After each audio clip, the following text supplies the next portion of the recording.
नमस्कार बच्चों, कैसे हैं आप सब। आशा करती हूँ आप सभी अच्छे होंगे, स्वस्थ होंगे, खुश होंगे और अपनी पढ़ाई भी अच्छे से कर रहे होंगे। जैसा कि आप सभी जानते हैं, मैं हूँ आपकी हिंदी की अध्यापिका। मैं स्वागत करती हूँ आप सभी का आईसीटी वर्चुअल क्लासरूम में। और आज हम यहाँ पर एकत्रित हुए हैं पढ़ने के लिए क्लास 12 की हिंदी। क्लास 12 की हिंदी में हम पढ़ रहे हैं हमारी पाठ्य पुस्तिका आरोह भाग 2 का चैप्टर 4, जिसका नाम है बंद कैमरे में बंद अपाहिज। तो देखिए, इससे पहले हम अपने 3 चैप्टर्स जो है यहाँ पर कंप्लीट कर चुके हैं और तीनों ही चैप्टर्स हमारी कविताएं हैं, जिसमें पहला चैप्टर था हमारा आत्म परिचय, दूसरा चैप्टर है हमारा पतंग और तीसरा चैप्टर भी हमने यहाँ पर कंप्लीट कर लिया है। तो हम अपने चौथे चैप्टर को यहाँ पर आज शुरू करने जा रहे हैं। और अभी तक के जो 3 चैप्टर्स आपने पढ़े हैं, जो पतंग के बाद हमने चैप्टर पढ़ा था कविता के बहाने और बात सीधी थी मगर, तो अभी तक आपने ये जो तीनों चैप्टर्स पढ़े हैं, इन तीनों को घर पर अपनी कॉपी में नोट करने का प्रयास करेंगे, अपनी कॉपी में इनको लिखेंगे अच्छे से और उसके बाद शुरू करेंगे यहाँ पर हमारा चैप्टर कैमरे में बंद अपाहिज। कोई भी डाउट अगर इन तीनों चैप्टर से होता है, यानी कि आपको लगता है आपको समझ नहीं आया है या पाठ के प्रश्नोत्तर करने में कोई दिक्कत हो रही है या पाठ के भावार्थ लिखने में कोई दिक्कत हो रही है या चैप्टर से रिलेटेड कोई भी डाउट अगर आपको है, तो आप जरूर क्लियर करें पहले उन तीनों चैप्टर्स को। और उसके बाद आज हम यहाँ पर अपने ये जो हमारी नेक्स्ट अगली कविता है कैमरे में बंद अपाहिज, उसको हम यहाँ पर पढ़ने जा रहे हैं। तो देखिए, हमने जो कविता का नाम बताया कैमरे में बंद अपाहिज, तो ये जो हमारी कविता है ये रघुवीर सहाय जी द्वारा लिखी गई एक कविता है। जैसे कि मैंने आपको बताया कि इसका नाम है कैमरे में बंद अपाहिज। तो यहाँ पर जो मीडिया, जो एक होता है ना कि आप न्यूज चैनल्स आप देखते हैं, किस तरह से उनका रवैया होता है, किस तरह से उनका तरीका होता है, किस तरह से वो अपनी बात को उगलवाते हैं, अपने प्रश्नों के जवाब वो आपसे लेते हैं, किस तरह से आपने देखा होगा कि बहुत छोटी सी जो खबर होती है उस पर भी वो पूरे दिन भर की जो न्यूज है वो उनकी बन जाती है। यानी कि वो तरह तरह से लोगों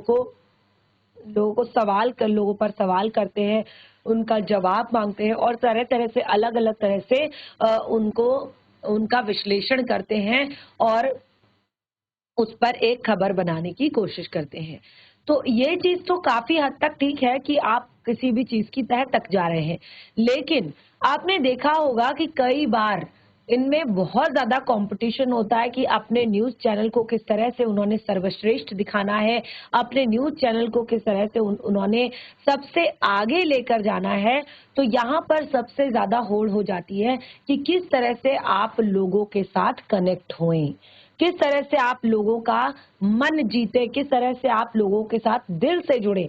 तो उसके लिए क्या करते हैं, कई बार वो उसका गलत तरीके से प्रयोग भी करते हैं। यानी कि आपने देखा होगा कि कहीं पर कोई किसी की मृत्यु हो जाती है या कहीं पर कोई ऐसा व्यक्ति होता है जिसको कोई दुख होता है, कष्ट होता है, परेशानी होती है, तो उस पर भी हजार सवाल, भले ही वो आदमी वहां पर रो रहा हो या कुछ भी वहां पर किसी भी तरह का उसका मन ना हो बताने का या कोई ऐसी चीज, तो इतने सारे सवाल वहां पर कर दिए जाएंगे कि वो व्यक्ति जो है बहुत ज्यादा परेशान हो जाएगा, वो वहां पर रोने लगेगा।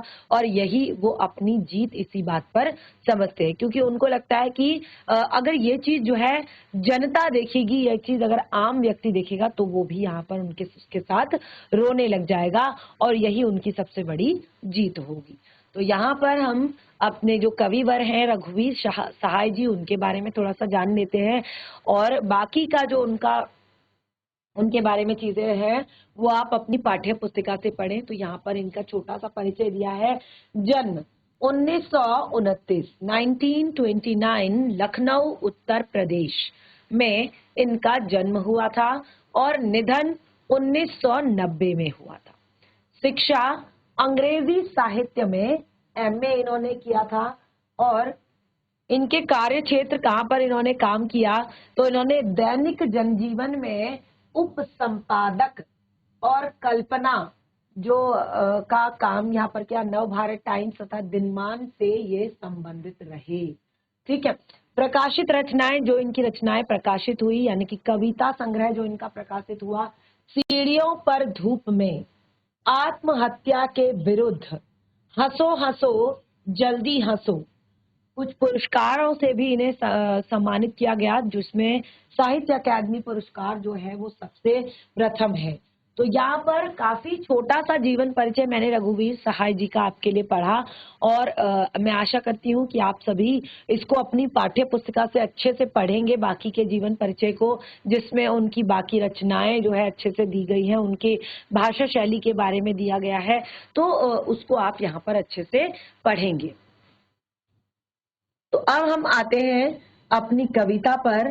तो यहाँ पर जैसे मैंने कहा कि ये जो हमारी कविता है, ये इसमें जो कहा गया है, तो उसमें एक तरह से क्या है, ये क्या चीज ये है, तो ये इस कविता में कवि ने समाज तथा मीडिया में जो विकलांगों के प्रति रवैया होता है, जरूरी विकलांग यानी कि जो किसी भी तरह की जो एक कमी होती है। देखिए, विकलांग आज के टाइम पे नहीं कहा जाता, आज के टाइम में कहा जाता है जो विशिष्ट व्यक्ति होते हैं, कुछ विशिष्ट तरह की उनके अंदर जो है कमियां होती हैं, कुछ अलग तरह की, तो उनको विशिष्ट व्यक्ति कहा जाता है। तो इस प्रकार कवि ने समाज तथा मीडिया में, मीडिया का जो विकलांग व्यक्ति होता है या जो किसी भी तरह की कमी से जूझ रहा व्यक्ति होता है, उसके प्रति जो है किस तरह का रवैया है, किस तरह का तरीका है, किस तरह के तौर तरीके अपनाए जाते हैं, उसके बारे में बताया है।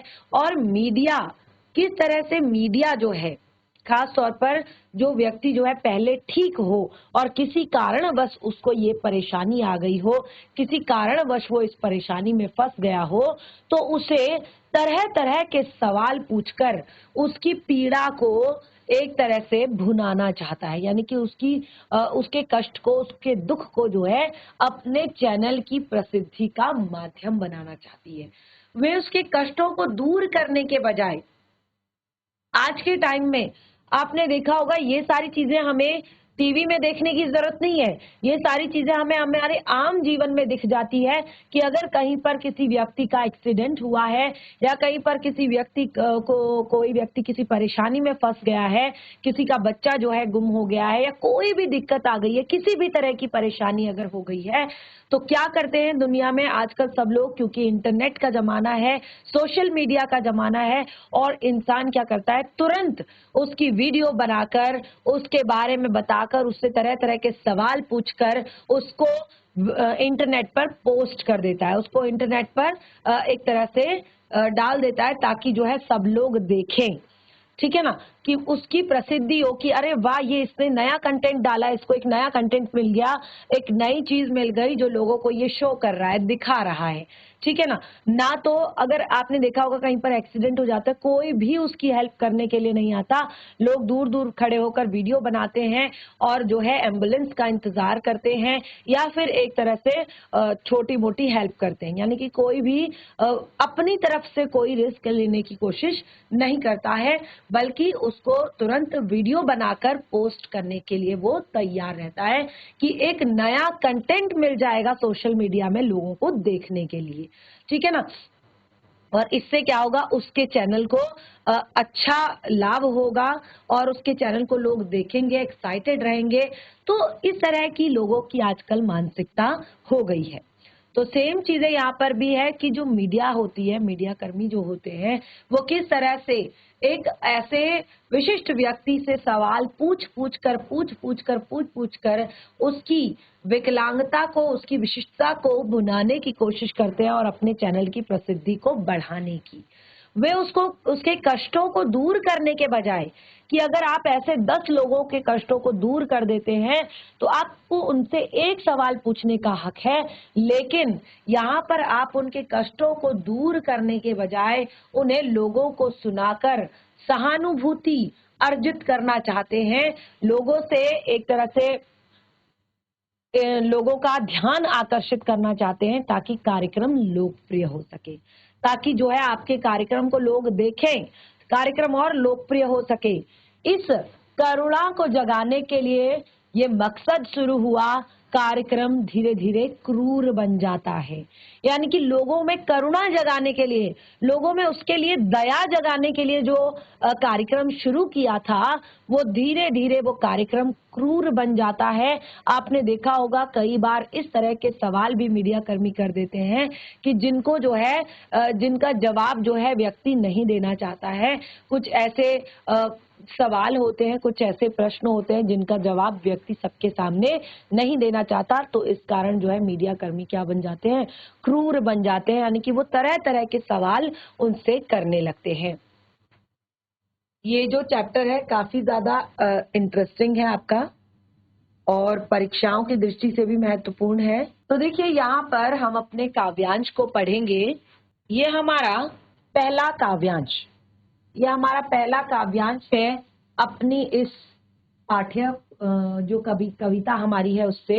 तो ये देख सकते हैं आप, ये स्टूडियो रूम है, ये आप देख सकते हैं इस तरह से ये स्टूडियो रूम यहाँ पर बना हुआ है। ध्यान पूर्वक जरा इसे देखने का प्रयास करेंगे, किस तरह का स्टूडियो रूम होता है, किस तरह से जो है वहां पर सवाल किए जाते हैं, किस तरह से वहां पर कैमरे लगाए जाते हैं, किस तरह से जो है चारों तरफ से ये सारी चीजें दिखाई जाती हैं। तो ये चित्र आप जरा ध्यान पूर्वक देखेंगे, ये है स्टूडियो रूम और ये है यहाँ पर जो आपका न्यूज का रिपोर्टर होता है और यहाँ पर जो ये बैठे हुए हैं ये दोनों व्यक्ति जो है इसके सवालों के जवाब दे रहे हैं।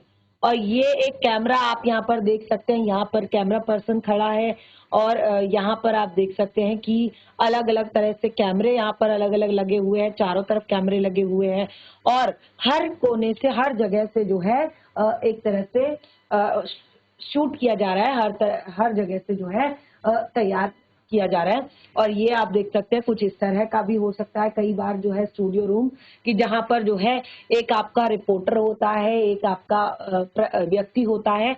तो इस तरह से एक स्टूडियो है जिसके अंदर ये सवाल किए जा रहे हैं। तो पहले काव्यांश के अंदर हम दूरदर्शन पर बोलेंगे, हम दूरदर्शन पर बोलेंगे, हम समर्थ शक्तिवान, हम दूरदर्शन पर बोलेंगे, हम समर्थ शक्तिवान। अब देखिए यहाँ पर दूरदर्शन, वैसे तो किसी भी न्यूज चैनल का इस तरह से नाम यहाँ पर नहीं लिया जाना चाहिए, लेकिन ये तो हमारी पाठ्य पुस्तिका में ही दिया है, ठीक है ना, क्योंकि न्यूज चैनल्स जो है बहुत सारे हैं और सब में आपस में जो है अपने एक होड़ जो होती है अपने आप को आगे लेकर जाने की, आपको अपने आप को वो परफेक्ट दिखाने की, अपने आप को सर्वश्रेष्ठ बनाने की, तो सब में ये होड़ होती है और सब अलग अलग तरीकों से अपने काम को करते हैं, सबका अलग अलग तरीका होता है। लेकिन यहाँ पर दूरदर्शन की यदि बात की है तो दूरदर्शन आपको पता है कि नेशनल टेलीविजन है। क्या है? नेशनल टेलीविजन है आपका। और जो मीडिया होता है, जो आपका आजकल देखेंगे आप सोशल मीडिया की, रातों रात जो इंसान एक तरह से बिल्कुल जिसका कोई लेना देना नहीं है मीडिया से, कोई सोशल मीडिया से कोई लेना देना नहीं है, रातों रात वो फेमस हो जाता है, प्रसिद्ध हो जाता है और एक तरह से वो काफी ऊंचाई पर चढ़ जाता है, यानी कि कहते हैं ना फर्श से अर्श तक पहुंच जाता है, यानी कि रातों रात। और इस तरह के कई आपके पास एग्जाम्पल होंगे, कई आपके पास उदाहरण भी होंगे जिनको आप जानते भी होंगे, जो रातों रात फर्श से अर्श पर पहुंच गए। किस कारण? इस सोशल मीडिया के कारण, ठीक है ना।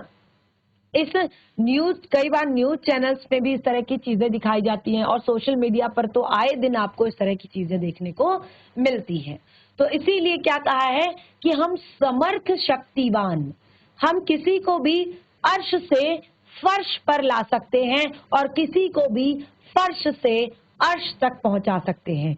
यानी कि कोई कितना प्रसिद्ध व्यक्ति है, कितना समृद्ध व्यक्ति है, कितना भी शक्तिशाली व्यक्ति है, अगर कुछ भी उसके बारे में गलत अफवाह फैल जाती है या कुछ भी उसके बारे में गलत पता चल जाता है तो वो सोशल मीडिया पर आग की तरह वो खबर फैल जाती है और तुरंत जो है लोगों के डिसलाइक्स, लोगों की एक तरह से टिप्पणियां और बहुत सारी चीजों से लोग उसको क्या करते हैं, अपनी नजरों से तुरंत जो है गिरा देते हैं। यानी कि वो सारी चीजें जो है उसी वक्त पता चल जाती हैं कि किस तरह से उसको ट्रोल किया जाता है, किस तरह से उसको डिसलाइक किया जाता है, किस तरह से उसको अनफ्रेंड किया जाता है, इग्नोर किया जाता है। तो वो सारी चीजें वहां पर दिख जाती हैं कि किस तरह से अब वो एक ही दिन में लोगों की नजरों से गिर गया है, यानी कि उसकी फैन फॉलोइंग कम हो जाती है। तो ये सारी चीजें। और अगर कोई व्यक्ति आपको कुछ करता हुआ दिखाई दिया, या ऐसा कुछ चीज जो उसने अच्छा काम किया हो, या ऐसा कोई भी चीज उसने की हो, तो वो रातों रात जो है स्टार बन जाता है। लोग उसके बारे में सर्च करने लगते हैं, उसकी फैन फॉलोइंग बढ़ जाती है, उसकी लाइक्स बढ़ जाती हैं, उसके एक तरह से उसका जो लोगों के नजरिए जो है उसके लिए बदल जाते हैं। तो यहाँ पर इसीलिए कहा है कि हम दूरदर्शन पर बोलेंगे, हम समर्थ शक्तिवान। हम दूरदर्शन पर बोलेंगे। दूरदर्शन क्या है? दूरदर्शन एक न्यूज चैनल है, और जो कि नेशनल टेलीविजन है, जिसमें आपके भारत के संपूर्ण, और आप देखेंगे कि जो आपका न्यूज दूरदर्शन है, ये आपके अलग अलग भाषाओं में, जैसे डीडी उत्तराखंड, ठीक है, DD Uttar Pradesh, DD Punjab, DD Gujarat, ठीक है, तो अलग अलग भाषाओं में जो है आपको ये दूरदर्शन जो है दिखाई देता है। यानी कि उसी चीज को जो है दूसरी भाषा में वहां पर कन्वर्ट कर दिया जाता है, ठीक है ना। यानी कि पूरा देश लगभग उस चीज को देख रहा होता है। तो अगर आप कुछ अच्छी चीज अपलोड करते हैं, कुछ अच्छा अगर आप कहते हैं, कुछ अच्छी चीज अगर आप लेकर आते हैं, तो वो संपूर्ण भारत देखता है। और अगर आप कुछ गलत चीज लेकर आते हैं, तो वो भी संपूर्ण भारत देखता है। और उसका असर, जैसे मैंने बताया, कि किसी को भी फर्श से, यानी कि एकदम जमीन से आसमान तक पहुंचाया जा सकता है रातों रात, और किसी को आसमान से जमीन पर गिराया जा सकता है इस मीडिया के कारण, ठीक है ना। तो उन्होंने कहा कि हम समर्थ शक्तिवान, हम सब कुछ कर सकते हैं, हम समर्थ शक्तिवान है। हम क्या करेंगे? हम एक दुर्बल को लाएंगे। हम यहाँ पर एक दुर्बल को लाएंगे, एक कमजोर को लाएंगे, एक बंद कमरे में, बंद कमरा जिसको हमने कहा स्टूडियो रूम, ठीक है, एक बंद कमरे में। आप देख सकते हैं ये बिल्कुल बंद कमरा है, जहां पर बाहर की आवाज अंदर नहीं आ सकती और अंदर की आवाज बाहर नहीं जा सकती। क्यों नहीं जा सकती? क्योंकि अगर इस तरह से आवाज बाहर जाएगी तो फिर क्या होगा, अच्छे से साउंड जो है कैच नहीं हो पाएगा। बाहर की आवाज अंदर आएगी तो भी साउंड जो है अच्छे से क्लियर नहीं आ पाएगा। तो इसीलिए ये एक बंद कमरे में बनाया जाता है, जहां की अंदर की आवाज ना बाहर, बाहर की आवाज अंदर ना जा पाए। ये है एक स्टूडियो रूम, इसको कहते हैं स्टूडियो रूम, ठीक है ना, जहां पर न्यूज बोली जाती है, न्यूज पढ़ी जाती है। तो उन्होंने कहा कि हम एक दुर्बल को लाएंगे बंद कमरे में। कहाँ लाएंगे? बंद कमरे में। और उससे पूछेंगे, तो क्या आप अपाहिज हैं? उससे पूछेंगे, तो क्या आप अपाहिज हैं? आप अपाहिज हैं, तो आप अपाहिज क्यों हैं? ठीक है ना। तो वो कह रहे हैं कि हम उससे पूछेंगे, हम एक दुर्बल को लाएंगे। ये एक तरीका है लोगों में अपने आप को एक तरह से ऐसा एक कार्यक्रम बनाने का, जिससे कि लोगों की करुणा जो है उसके साथ जुड़ सके, लोग कनेक्ट हो सके। देखिए, सबसे जो मेन चीज होती है ना, कि जहां पर इंसान दिल से जुड़ जाता है, जहां पर इंसान अपने दिल से जुड़ जाता है, फिर वो उस चीज को क्या करता है, बार बार देखता है, ठीक है ना।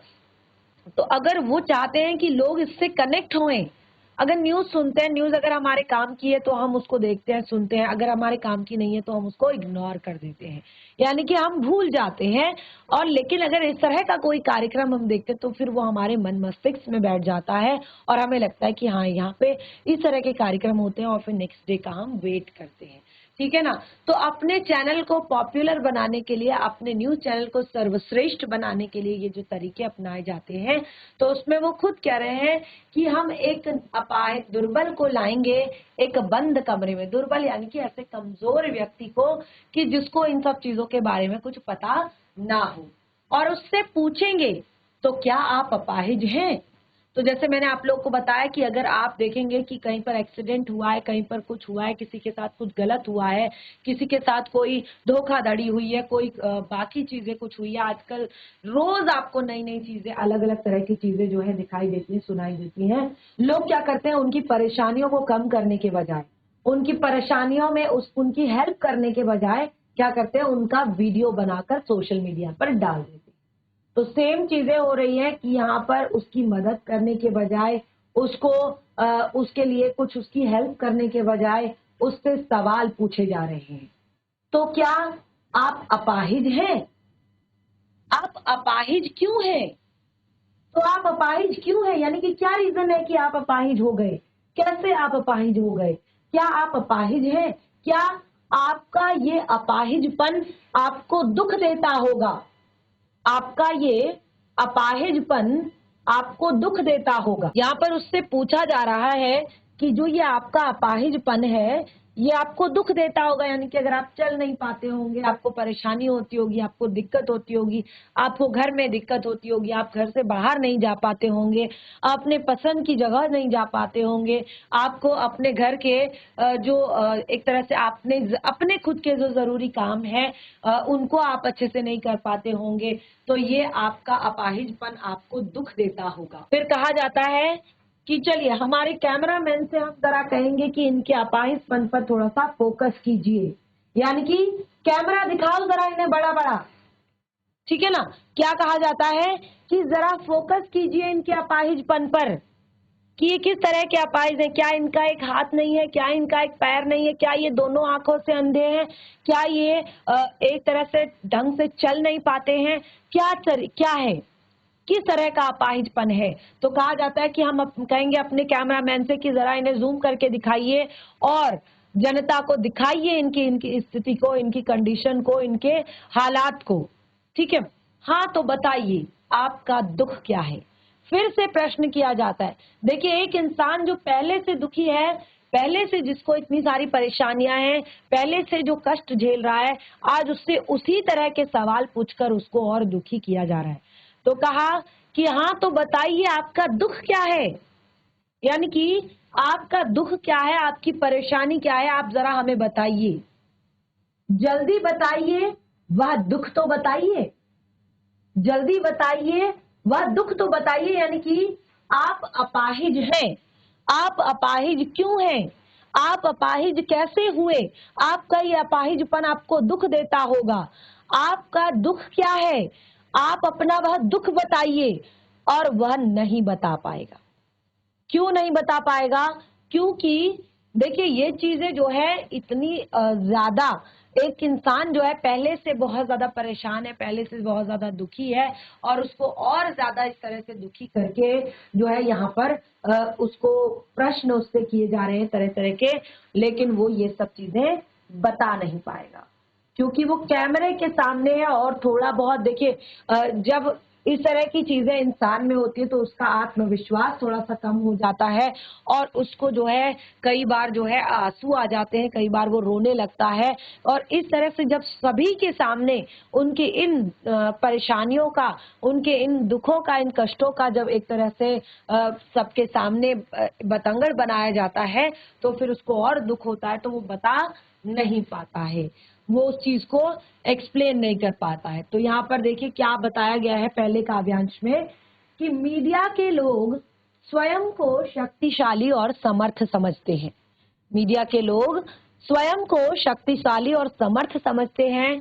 दूरदर्शन के स्टूडियो में, जो न्यूज चैनल्स हैं, वहां के स्टूडियो में एक कमजोर व्यक्ति, एक दिव्यांग व्यक्ति, एक विशिष्ट व्यक्ति का साक्षात्कार वो लेना चाहते हैं और उससे बेतुके सवाल पूछते हैं।